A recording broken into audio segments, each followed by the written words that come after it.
Bryce Mitchell versus Ilia Topuria and Paddy Pimblett versus Jared Gordon have both recently been added to UFC 282 at the end of the year on the December pay-per-view card, and I can't wait to break down these two fights in today's video. We're going to start with Bryce Mitchell versus Ilia Topuria because that recently got announced like a couple of hours ago, and then we'll get to Paddy Pimblett versus Jared Gordon in the second half of today's video because that was announced yesterday at some point. So let's get straight into it with Bryce Mitchell versus Ilia Topuria.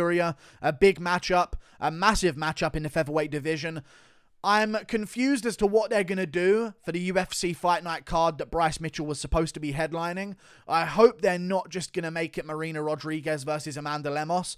That would be criminal. So that's exactly what they're going to do, in my opinion, which does hurt me a little bit because I was looking forward to stacked card after stacked card, but seeing as that's the main event of a card, it can't possibly be good. So, Bryce Mitchell, Ilia Topuria on the December pay-per-view card. At least this guarantees that without Jones versus Miocic on the December card at the end of the year, we're still going to have a bunch of stacked pay-per-views to go. We've got Adesanya versus Pereira 2, and that has a bunch of great matchups on it. And now we've got Prohaska versus Teixeira 2, and that's got a bunch of great matchups on it as well, including Pimblett versus Gordon. But Mitchell versus Topuria.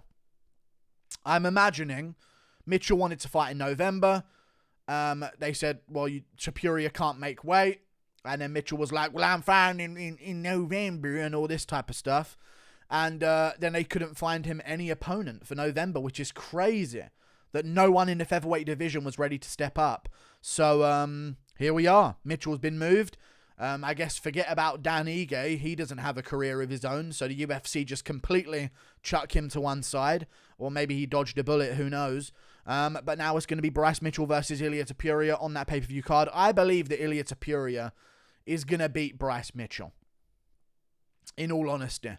I think if he had him in a main event in a 5-rounder, maybe Mitchell could survive Ilia Topuria and wear him out as the fight goes on and use that cardio. But in a 3-rounder, I don't think he's got the window to have success that maybe he would have in a 5-rounder if this was the main event of a fight night like it was supposed to be. But in a 3-rounder, now that Ilia Topuria has been given long enough to make the weight and stuff like that, because that was a concern when he was originally supposed to be stepping in against Bryce Mitchell in the first place.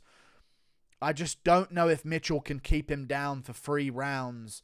And I think Ilia Topuria will win the first 2 rounds of this fight. So I'm actually going to lean in a direction of a 29-28 decision win for Ilia Topuria. I think he'll win the first round. The second round will be competitive, and Mitchell will get the better of it as the round goes on. But I think Ilia Topuria, especially looking at damage-based scoring, and some of the scorecards that we've seen recently favor that way heavily, even if the round's even. It's almost like the guy shooting just loses if the damage is even. It's crazy. So I feel as though Ilia Topuria gets the second round as well. I think his body work's going to be big for this fight. I think the fact that he's a short, compact fighter is going to be a big deal as well. I know Bryce Mitchell took down Edson Barboza, but that's a problem that Edson's had in his entire career. Ilia Topuria, no slouch on the ground himself, completely undefeated, shown no weakness there. I mean, he even just out-grappled Yusuf Salau on his debut on very short notice, so he can even use it as a tool of his own if he really needs to. This is really going to show us how good the grappling of Bryce Mitchell really is, though. If he can out-grapple Ilia Topuria, then he would have beaten Evloev, or he would have lived up to expectation, at least against Evloev, and given him a hell of a fight. And he's going to be a problem for a lot of the top guys in the division. But I think the fact that Topuria is such a short, strong man and such a compact fighter for the division, I think he's going to be so hard to hold down, so hard to get underhooks on and stuff like that. And I think I can see Bryce Mitchell failing takedowns, getting knee to the body. It doesn't take a genius or a guy with 20/20 vision to tell that these two men are in different kinds of shape. Ilia Topuria is a physical specimen, and Bryce Mitchell, he said so himself. He eats like peanut butter in the morning and all this type of stuff. And he said he eats like a sandwich in the evening, and he's still going to do it. And, he's not one of these guys that believes in having to have your diet regimented. I'm imagining Ilia Topuria is counting calories and stuff like that at this point in his career. So I feel as though he's going to be too strong and explosive early on to take down and keep down. And I think his knees to the body are going to be effective. I think punches on the inside are going to be effective as well. Bryce Mitchell does have a bit of a goofy style, but guess who else had a goofy style on the feet? Ryan Hall. And Ilia Topuria is just really mentally savvy when it comes to dealing with those goofy styles. But wouldn't be surprised if Mitchell pulls it off. But in a 3-rounder in December, I'm leaning towards Ilia Topuria. I'm just so glad this fight got added to the card. So glad this fight got added to the card. You know what I would do right now, though? This is how I would fix the current situation in the UFC.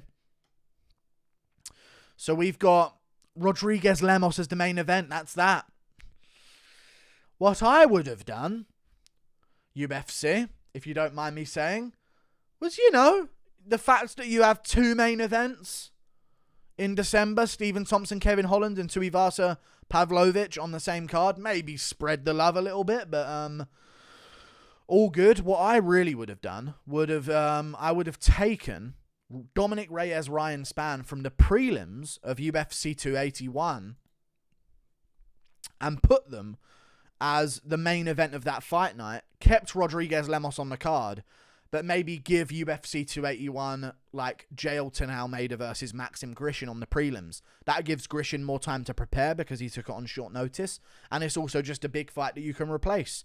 But you know what? They've done Marina Rodriguez versus Amanda Lemos as the main event, and there's just nothing we can do about it now. They've made their decision. We must be punished, and that's how it goes. Although it will be probably a fun fight, so whatever. I just feel as though they should have Ryan Spann, Dominic Reyes main event with Marina Rodriguez, Amanda Lemos, with Neil Magny, Daniel Rodriguez, with Grant Dawson versus Mark Madsen, and then shimmy over and Almeida Grishin. Like, we don't need Reyes Spann opening up the prelims of a pay-per-view. It can be the main event of whatever, though. I'm done trying to talk sense into the UFC.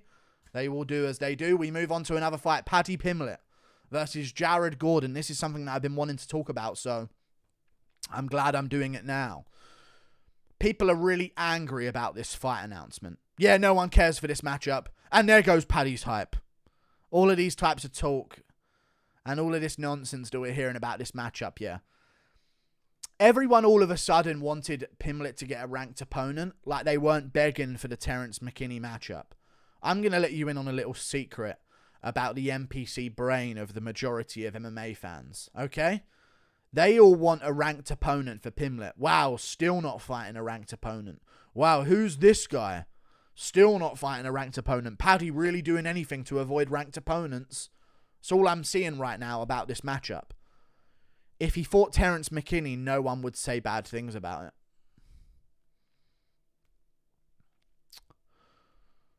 Terrence McKinney's unranked. I'll tell you what else, he's lower ranked than Jared Gordon by far. He's below Pimblett in the rankings. Gordon's above Pimblett. Gordon's towards the top of the rankings. He's beat some decent guys. But McKinney, if that fight was made, people would love the matchup. And it would not be about dodging ranked opponents. And oh my god, who's he fighting? How low ranked is this guy? All of a sudden rankings wouldn't matter. You want to know why? Because people know when they saw this matchup, oh god, he's probably going to win it. Pimblett probably wins this one. Oh god. Oh no, Pimblett might win this one, guys. That's what they're thinking to themselves when they see it. And it's a tough matchup. But if they saw the McKinney fight, they would love the matchup because McKinney would beat Pimblett. And it would no longer be about rankings. People just want to see him lose. And that's just all it is. I don't know why, but it's how it is. It's the same way people are saying that Yan versus O'Malley was the biggest robbery they've ever seen. Even though it was very close. Yan should have won, but it was very, very close. Now they're acting like O'Malley don't even belong. And it's all rigged and stuff like. Gordon Pimblett is a good matchup. It's a move up the rankings for Paddy Pimblett. It's a tough test for Paddy Pimblett, let's be real. I'm glad it's on the UFC 282 card as well. Jared Gordon's a 19-5 UFC fighter. He's a solid opponent. He beat Leonardo Santos in his last fight, who's a solid fighter. Joe Selecki, Danny Chavez, Chris Fishgold.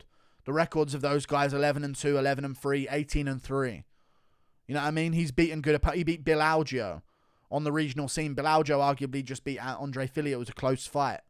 Like, this is a very tough fight for Paddy Pimblett to get past. I believe he is going to get past it. I think we're going to see a classic. He's losing, and then out of nowhere, he's winning because Jared Gordon can be giving up his back in certain moments. We saw that against Grant Dawson where he got choked out in the third round. He's also a little bit chinny here and there. We've seen him KO'd 3 times in the UFC. His striking's got a little bit better, but we have seen him KO'd a few times. And we're also got to count on the improvements made by Paddy Pimblett, which I believe are going to be quite a lot. If they disrespect Jared Gordon in the odds, I'm not sure what I'm going to do. So I'm going to check the odds right now because he would be a good underdog if they completely disrespect him in the odds. Because if they don't know, Gordon's pretty good and a lot better. Wow. No. Gordon. Odds, not Jordan. Jared Gordon versus Paddy Pimblett. Odds. Let's have a little look and see what they're saying. We're looking at just a decent favourite for Pimblett. Nothing too crazy. They're being respectful of Jared Gordon. You know, most sites have it closer than that as well. So, you know, I'm liking it. I don't mind it for Pimblett here. I think he'll get this one done. I think Gordon, you know, he leaves openings in the jiu-jitsu at times. And I think if Paddy gets your back, it's a problem for you. We've noticed that so far in his career. And he can scrap on the feet. And he's got a good chin. And Gordon doesn't have the biggest of power. So it's going to make him a little bit more open to try what he wants on the feet. And be a bit more comfortable there. But I will say this. I was shocked by how bad Pimblett's stand-up looked in the Jordan Levitt fight. Levitt was doing good in the stand-up. And Pimblett really had nothing for him at range. But he is explosive. He's strong. Gordon's getting older and older. I believe he's like 34. Yeah, 34 now. Turning around for this fight. He's got good momentum though. But definitely leaning towards Paddy Pimblett in this matchup, which is why people don't like the matchup. However, I'm just happy, all in all, that the December pay-per-view card is in good hands. You know what I mean? Because we were looking at the card a couple of weeks ago, or a week ago or something, where they showed us the full card and it was like, it's missing some pizzazz. You know what I'm saying? It's not got the right fights. We need a decent co-main. We need a big star on the main card and stuff like that, you know? And it was missing those fights. But now I'm looking at the card and I'm thinking, this is good. This is a good card, you know? Especially because Darren Till versus Dricus Du Plessis has been made official for the card as well. So now I'm looking at a main card, 6-fight main card maybe, because there's so many prelims on it. 1, 2, 3, 4, 5, 6, 7, 8, 9 prelims on the card, or 8 prelims. We could do a 6-fight main card. We could have Prohaska to share a main event, Pimblett versus Gordon in the co-main event, or maybe Darren Till Du Plessis in the co-main event, Blachowicz and Kliev in the feature fight, so we don't have 2 light heavyweights back to back. And then Pimblett Gordon, Darren Till Du Plessis, and then we can chuck in Bryce Mitchell, Ilia Topuria as the main card opener. And then you're looking at a completely different looking card. You know what I mean? Then you're looking at a headliner of the prelims, Ponzinibbio Lawler. Co-main of the prelims, Rosenstruik Dorcas. Also on the prelims, Gustafsson St. Preux. Also on the prelims, a matchup, Billy Quarantillo versus Alexander Hernandez. Shabazian's on the card. It's looking like a good card now. So I'm glad they fixed some of the problems. I just wish we had that Jones Miocic main event, but this will still end the year in good enough season. You know what I mean? This will finish it off well. It's a good garnish for the end of the year, you know what I'm saying? So I'm looking forward to it. I just think Pimblett's got this one in the bag, and I also believe that Ilia Topuria is going to beat Bryce Mitchell in a 3-rounder. In a 5-rounder, I might have changed my mind, but I just don't think Pimblett has. I don't think Mitchell has enough time to enact a pace that he's going to need to break a guy like Ilia Topuria in a 3-rounder. You know what I'm saying? Seems a bit of silly management, to be honest with you. It really does. But I do want to mention that, though, man, because I know for a fact if it was Pimblett versus McKinney, people would love the matchup. They wouldn't love it because, oh, finally a ranked opponent, like all the stuff they're complaining about now. They'd love it because they'd think that Pimblett would lose. And it's so obvious to read these guys. Like, I know Gordon might lose to Pimblett. He also might win. Like, there's a solid chance he just holds Pimblett against a cage better than Jordan Levitt did. Because we really don't know the level of Jordan Levitt. Like, sure, he looked promising and looked like he had some promise, but he might have lost at the stage of getting to the fights of guys of the caliber of Jared Gordon. So this is a tough test, and if he wins this one, we're off to the top fighters, and it's no more like, oh, Terence McKinney maybe. No, now, if he wins this fight, we can look at on the UK card in March, if he wins it in dominant enough fashion and doesn't blow up in weight and stuff like that, we can see him look to take on like a real test in his career in the lightweight division. And that's going to be the exciting part. So if we can see him get past Jared Gordon, who is currently ranked number 29. Oh, actually, he still wouldn't be that highly ranked. But then we can start looking at the Garam Kutstaledzi's because they have beef. You know what I mean? We can start looking maybe Bobby Green when he comes back. Thiago Moises, that'd be an interesting matchup. Carlos Diego Ferreira would be a tough test. You know what I mean? Then we can start looking at those names. I'll bet you anything, if Pimblett is looking for a ranked opponent and Dan Hooker beats Claudio Puelles, he'll put his hand up for that fight. And you know he would as well. Dan Hooker would definitely put his hand up for that matchup and call out Paddy Pimblett. So we'll see if that happens. But yeah, we're just one fight away from getting the very interesting matchups in Pimblett's career. And after that one, if he beats that next opponent, we're looking at top 10. So, you know, at the end of next year, if Pimblett keeps winning, we can see him in those massive fights. Maybe even if he's quick enough and McGregor hasn't fought and he's looking to come back in like International Fight Week of next year, and Pimblett beats Gordon, then beats Dan Hooker and he's top 10 or number 11 or 12 in the rankings, we might just see a Pimblett versus McGregor. Who knows? Anything's possible. Like and subscribe. Toodle pip. I'll see you later. Goodbye.